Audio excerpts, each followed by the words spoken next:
Okay, so the paradiddle-diddle stuff. I'm not really sure where your confusion lies, so I'm just going to go completely over the whole thing. Our quarter notes are interpreted as a full paradiddle-diddle. So if you just have 1, 2, 3, 4, we're going to play one paradiddle-diddle for each of those quarter notes. 1, 2, 3, 4. Moving to the toms. 1, 2, 3, 4. To the cymbals. 1, 2, 3, 4. All our eighth notes are going to be interpreted as a triplet with the right as the eighth note. 1 and 2 and. You're going to create the triplet by double stroking your left. 1 and 2 and. Moving to the toms. 1 and 2 and. Cymbals. 1 and 2. Okay. So with that, interpreting number 1, example number 1 on that page, in syncopation, whatever it is, maybe page 11, I think, something like that, 10, 11. Number 1, you'd have 1 and 2 and 4 and. Okay? So you have the eighth notes at the beginning with the triplet interpretation. 1 and then 2, 3, 4. 1 and 2 and 3, 4 and 1. Okay? To the toms. Cymbals.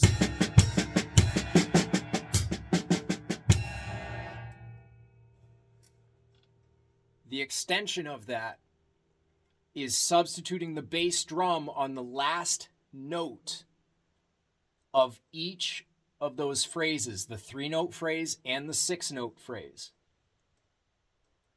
So now your quarter note, instead of being the full paradiddle-diddle, we're going to take that double left on at the end. We're going to take that last note and put it on the bass drum. Right, left, right, right, left, bass, instead of left, left.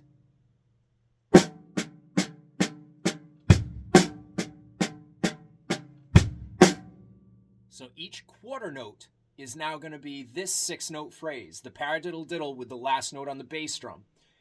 1, 2, 3, 4.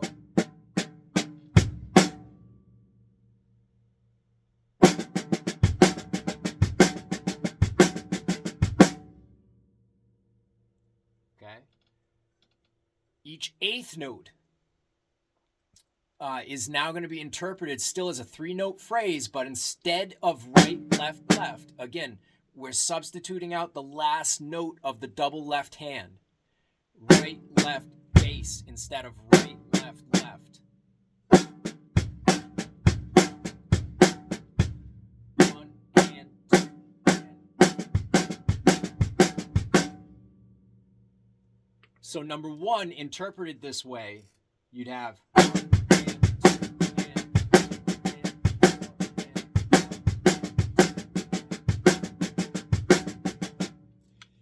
and then moving to the toms.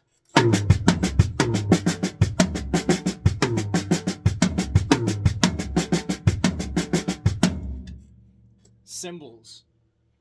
This is where, I don't know, maybe you got either even more confused, or maybe this is where the confusion is. When we go to the cymbals, even before, when we were doing all with the hands, we had to add a bass drum under the cymbal. We always add that when we're hitting the cymbals to punch, to accent that note. We always give it the punch on the bass drum. So now not only are we going to have that bass drum under the cymbal on the first note, the right hand, we're also substituting at the end on the 6th note. So you're going to have first and sixth on the bass drum. Okay? Bass by itself, and then when it repeats around, bass again.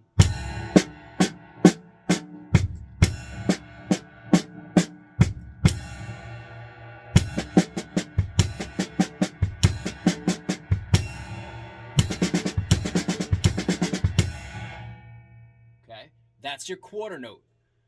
1, 2, 3, 4, 1. Same thing happens to the 3-note phrase for eighth notes. There's a bass drum under the cymbal, the lead note, the lead right hand, and then there's a bass drum at the end of the phrase. So when it repeats, you get that bookending bass drum at the beginning and end.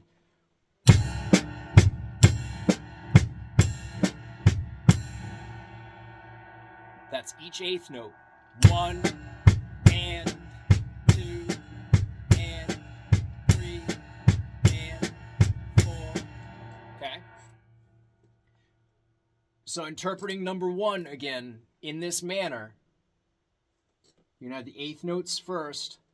1 and 2, 3, 4. 1 and 2, 3, 4.